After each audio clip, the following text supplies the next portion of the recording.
غریب صحابہ نبی صلی اللہ علیہ وسلم کی خدمت میں آئے، عرض کیا یا رسول اللہ ذہب اہل الدثور بالاجور، یا رسول اللہ مالدار صحابہ دولت میں تو ہم سے آگے تھے ہی، ہمیں اس پہ کوئی اعتراض نہیں ہے، کیونکہ مرنے کے بعد سب کیا ہو جائے گا، دولت غربت سب برابر، اعمال پہ جنت ملے گی، لیکن یہ لوگ تو اعمال میں بھی ہم سے آگے نکل گئے۔ بھائی دیکھو صحابہ کو یہ نہیں غم تھا کہ ان کو دولت زیادہ ملی ہمیں دولت کم ملی، کوئی بات نہیں، مرنے کے بعد سب کیا ہے، تھوڑے دن کی کہانی ہے۔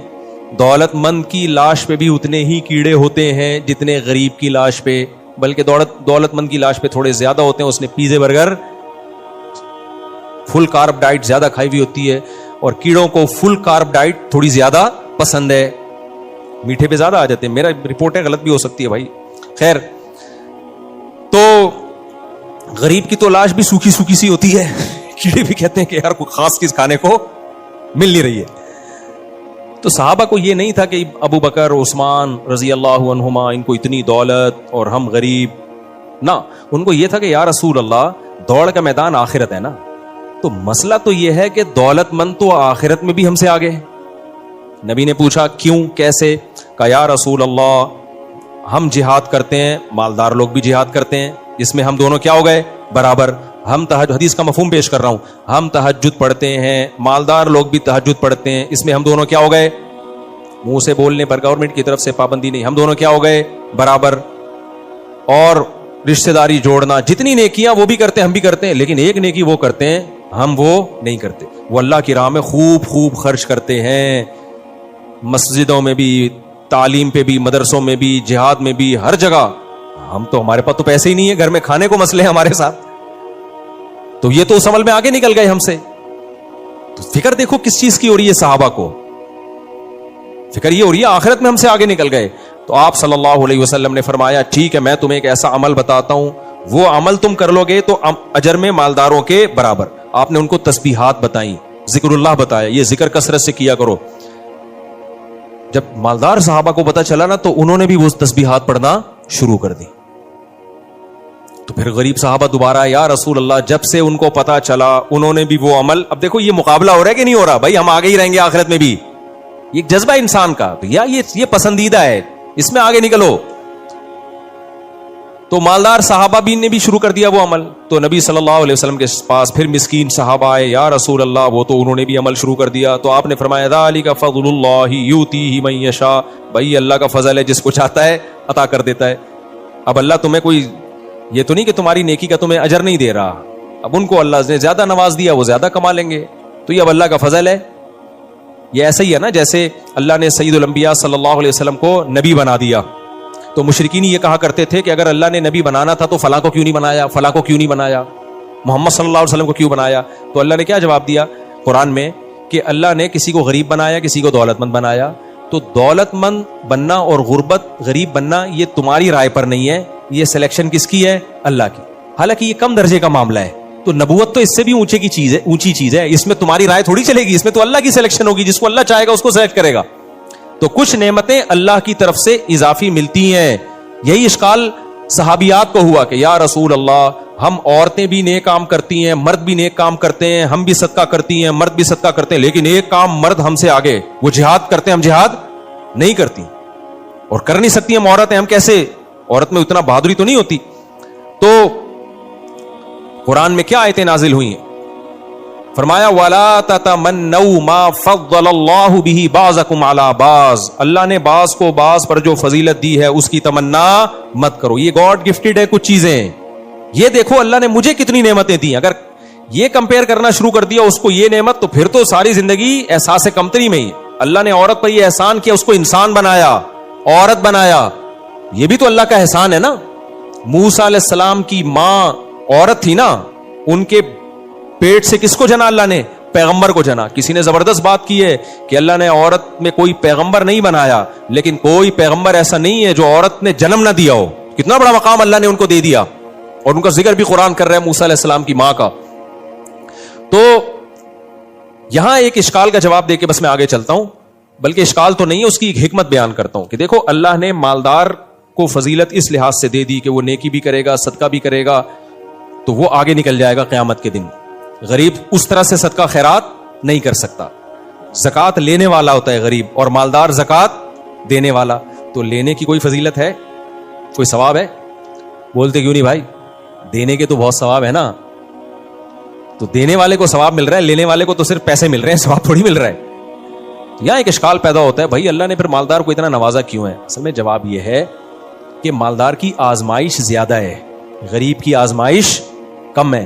ہم سمجھتے ہیں غریب کی آزمائش زیادہ ہے, مالدار کی کم ہے. نا نا نا نا, معاملہ الٹا ہے. غریب کی آزمائش کم ہے, مالدار کی آزمائش زیادہ ہے. تو جس کو زیادہ آزمایا جاتا ہے اس کو بینیفٹس بھی زیادہ دیے جاتے ہیں. جس سے ہارڈ ورکنگ والا کام لیا جاتا ہے اس کو سہولتیں زیادہ دی جاتی ہیں. کمپنیوں میں ہوتا ہے نا, کسی امپلائی کو سب کو تنخواہ برابر, اس کو کسی جنگل میں بھیج دیا کسی اہم مہم پر, تو الاؤنس اس کو زیادہ ملتا ہے کہ نہیں ملتا؟ بھائی اس کے کام سخت ہے. آپ کہو گے لو بھائی, مالدار ایک تو ویسے بھی عیاشی کر رہا ہے اور جنت میں بھی عیاشی کرے گا, تو اس کی آزمائش زیادہ کہاں سے, اس کی تو کم ہے. بھائی یہ جب ہے جب آپ کے پاس پیسے نہ ہو, پھر آپ کو یہ لگے گا. جب پیسے آئیں گے پھر آپ کو لگے گا پیسہ ہوتے ہوئے نماز پڑھنا مشکل, بغیر پیسوں کے نماز پڑھنا آسان. سمجھ میں آ رہی ہے بات کہ نہیں آ رہی؟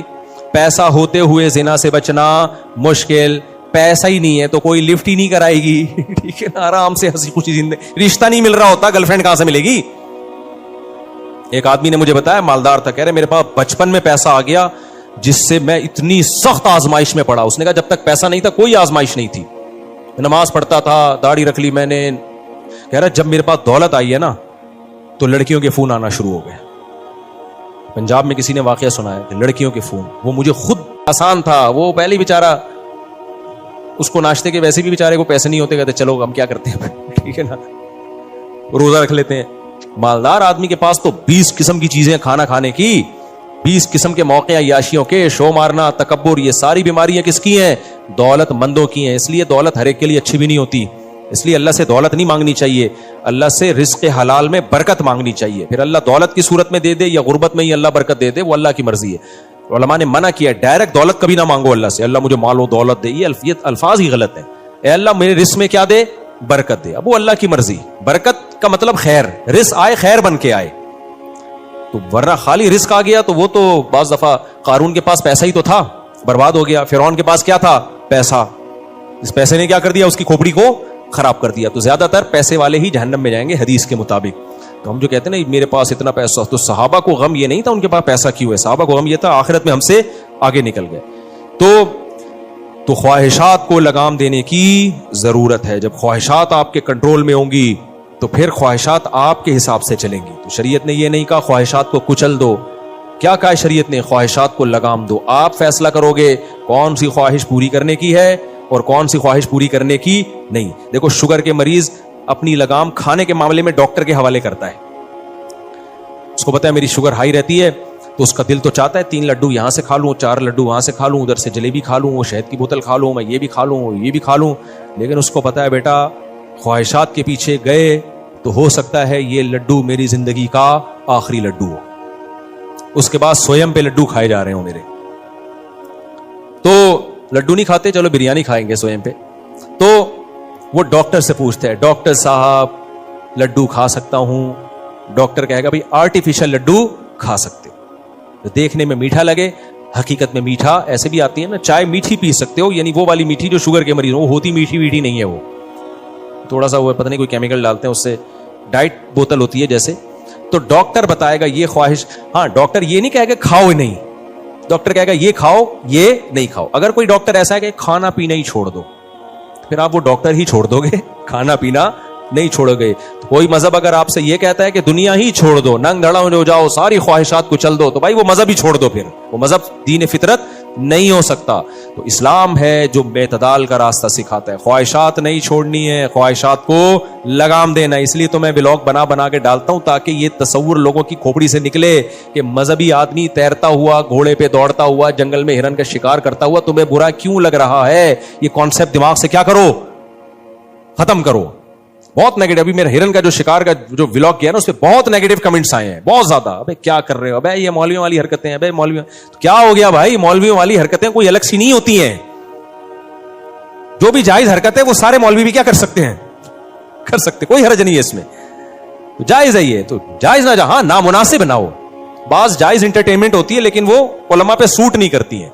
ابھی جیسے میں کینیڈا گیا نا تو انہوں نے میری ہیلی کاپٹر پہ سواری کا انتظام کیا ہوا تھا. جاپان میں گیا, ارشاد بھائی نے گن پوائنٹ پہ ہیلی کاپٹر میں بٹھایا, ہم نے کہا چلو گھوم کے آ جاتے ہیں. جب کینیڈا گیا انہوں نے ہیلی کاپٹر کا انتظام کیا ہوا تھا, آپ کو گھمائیں گے بیان کے بعد ہیلی کاپٹر پہ. مجھے دل پہ بہت بوجھ تھا کہ یار کیا ہیلی کاپٹر پہ بچوں کی طرح میں شکار, تو ایک شکار جو ہے نا وہ تو ایک خاندانی لوگوں کا کام ہے. میں نہیں کہہ رہا میں بہت خاندانی ہوں, لیکن شکار میں دلچسپی ہمیشہ سے کن کو رہی ہے؟ خاندانی لوگوں کو. اسماعیل علیہ الصلوۃ والسلام جو تھے نا, نبی صلی اللہ علیہ وسلم نے جب صحابہ کو تیر اندازی کی ترغیب دی تو آپ نے فرمایا ارمو فإن اباکم کان رامیا, تیر لگاؤ سیکھو تیر اندازی, اس لیے کہ تمہارے باپ اسماعیل وہ تیر انداز تھے, ان کا گزر بسر شکار پہ تھا. شکار پیغمبروں نے کیا ہے بھائی. جو ویجیٹیرین ہے ان کو اشکال ہوتا ہے ہائے بیچارہ ہرن. کچھ لوگوں کے یہ بھی کمنٹ تھے ہائے بیچارہ ہرن, تو یہ نہیں دیکھ رہے بیچارہ مفتی صاحب پورا افریقہ کا جنگل گیا اور ایک ہرن بھی شکار کر کے نہ لائے, اس پہ ترس نہیں آ رہا, ہرن پہ ترس آ رہا ہے. ہاں ہرن کو مارنا برائے مارنا یہ حرام ہے اسلام میں. آپ اس کو ماریں کس کے لیے؟ کھانے کے لیے, انسان کے کام آئے گا, پھر ٹھیک ہے. تو ہم نے تو کھایا کم صدقہ زیادہ کیا, وہ ہرن انسانوں کے کام آیا. بہت سے دو ہرن تو پورے انہی کو پکڑا دیے جو بیچارے گئے تھے ہمارے ساتھ, وہ تو خوش ہو گئے. تو ایک ہرن قتل ہوا ہے لیکن اس کے بدلے میں کتنے غریبوں کا پیٹ بھرا ہے. تو اگر مار کے پھینک دیں پھر یہ حرام ہے. یہ تو آپ انٹرٹینمنٹ کے لیے کہ جانور کی جان کو ضائع کرو, تبھی ہم حرام جانوروں کا شکار نہیں کرتے, کیونکہ وہ ظلم ہے, کھانا ہے نہیں اس کو خام خامے کیوں مار رہے ہو. تو ایسے تو ہم بھائی ایک پرندہ مارنا بھی حرام سمجھتے ہیں. ہاں جب جانور کا شکار ہم حلال سمجھیں گے جب اس کا فائدہ کس کو ہو؟ انسانوں کو.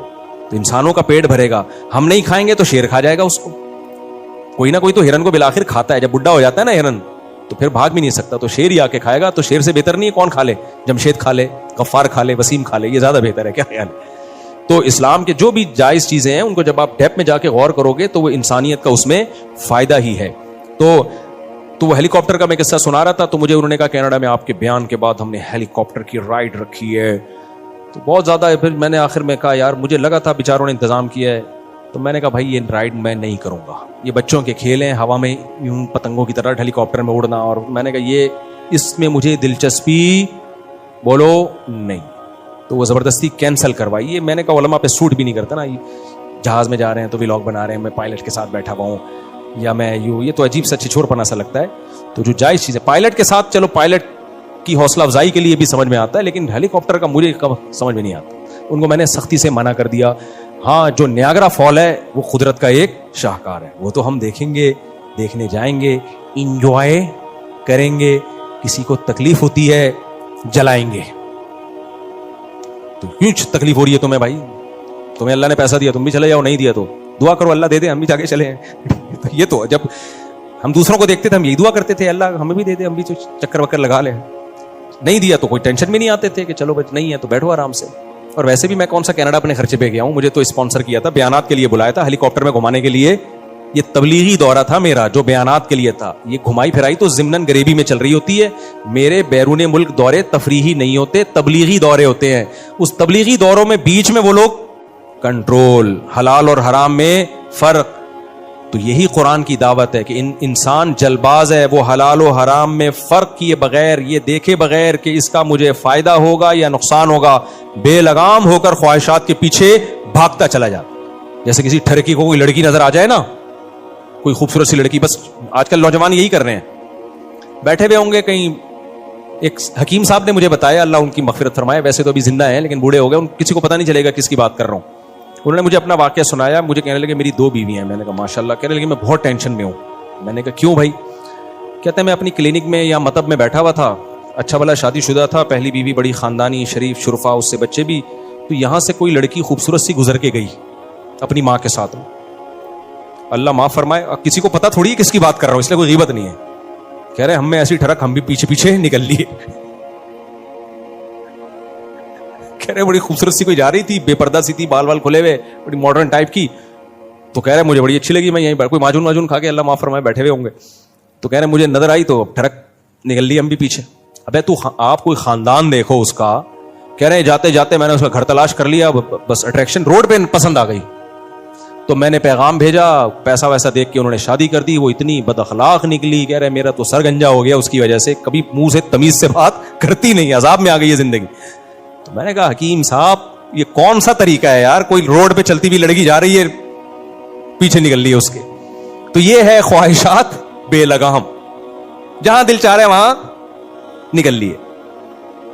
ہمارے ایک استاذ کراچی کے کسی علاقے میں تھے, علاقے کا نام نہیں بتاؤں گا, امام تھے وہ مسجد کے. تو کہنے لگے میں امام تھا تو وہاں اللہ معاف فرمائے, کہہ رہے ہیں وہ خاص علاقہ ہے, بہت ہی عجیب قسم کے وہاں کا کلچر ہے. کہتے ہیں میں نے وہاں کے بوڑھوں کو دیکھا, کوئی نماز روزہ نہیں, ایسے ٹھرکی بوڑھے, یہ ان کے الفاظ ہیں, ہمارے حدیث کے استاذ تھے وہ. کہتے ہیں ایسے ٹھرکی بوڑھے بیٹھے رہتے تھے تھڑے پہ نا, باہر ہوٹلوں پہ, کوئی کام دھندا نہیں ان کا, بس بیٹھے ہوئے ہیں, چائے چل رہی ہے.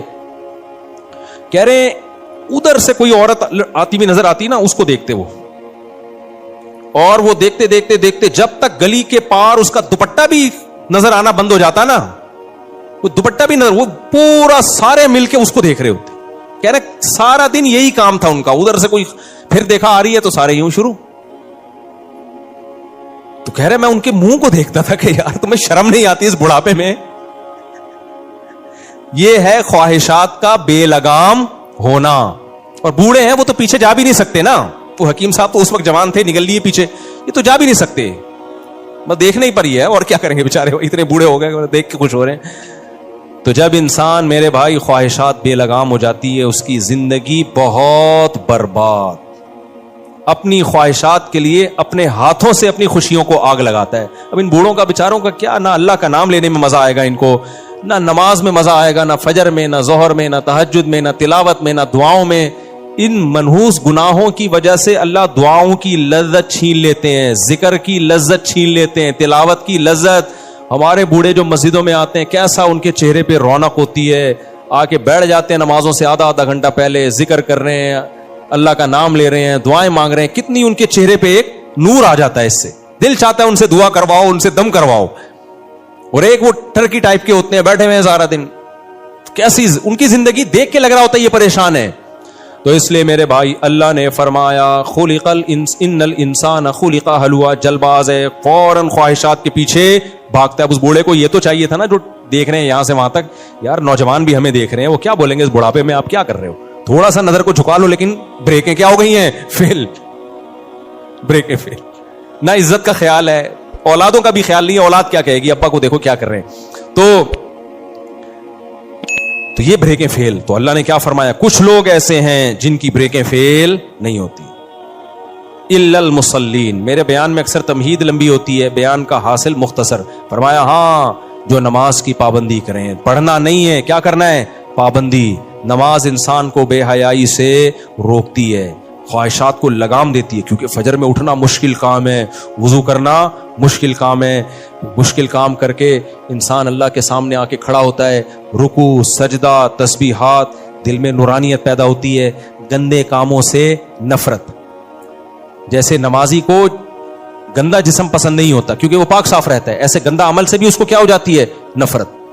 یہاں لوگ ایک اشکال کرتے ہیں کہ ہم نے تو بڑے بڑے نمازی دیکھے ہیں الٹے کام کرتے ہوئے, بے حیائی کے کام کرتے ہوئے.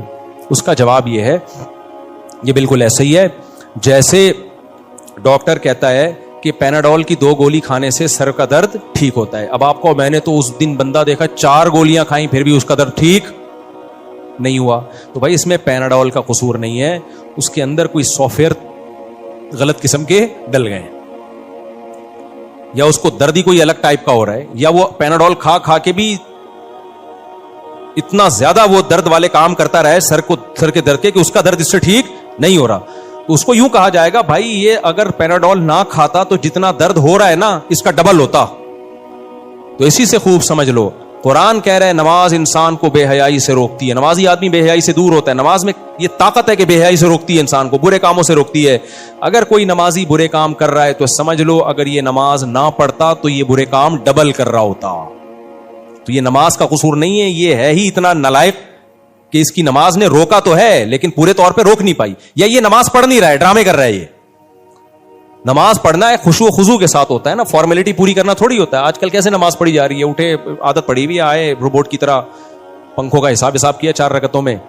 وہ اکثر میں لطیفہ سناتا ہوں نا, ایک امام نے 4 رکعت کے بجائے 3 کے بعد سلام پھیر دیا. ایک آدمی نے کہا 3 پڑھی ہیں آپ نے. امام نے کہا سارے بے وقوف ہیں کیا, کسی نے لقمہ نہیں دیا, تو اکیلا, تجھے کیسے پتا چلا 3 پڑھی ہیں؟ کہہ رہے میں میری 4 دکانیں ہیں تو ہر رکعت میں ایک دکان کا حساب و کتاب چل رہا ہوتا ہے نا. تو ابھی 3 دکانیں کمپلیٹ ہوئی تھی, آپ نے سلام پھیر دیا, تو یہ والی نماز بے حیائی سے روکے گی انسان کو؟ ہے بھائی, سارے مسائل کس میں چل رہے ہوتے ہیں, پھر ہل اتنا رہے ہوتے ہیں, نہ ظاہری خشوع ہے نہ باطنی خشوع. ہمارے حضرت مفتی رشید احمد صاحب رحمہ اللہ تعالی نماز میں ہلنے پر اتنا ناراض ہوتے تھے, فرماتے تھے ویسے صحیح کھڑے ہوگا, یہ بالکل آرام سے نا صف میں ایسے تمیز سے بیٹھا ہوا ہوگا, جب اقامت ہو رہی ہے پھر بھی تمیز سے کھڑا ہوگا, نہ کہیں کھجلی ہو رہی ہے اس کو, نہ کہیں خارش ہو رہی ہے, کچھ بھی نہیں ہو رہا.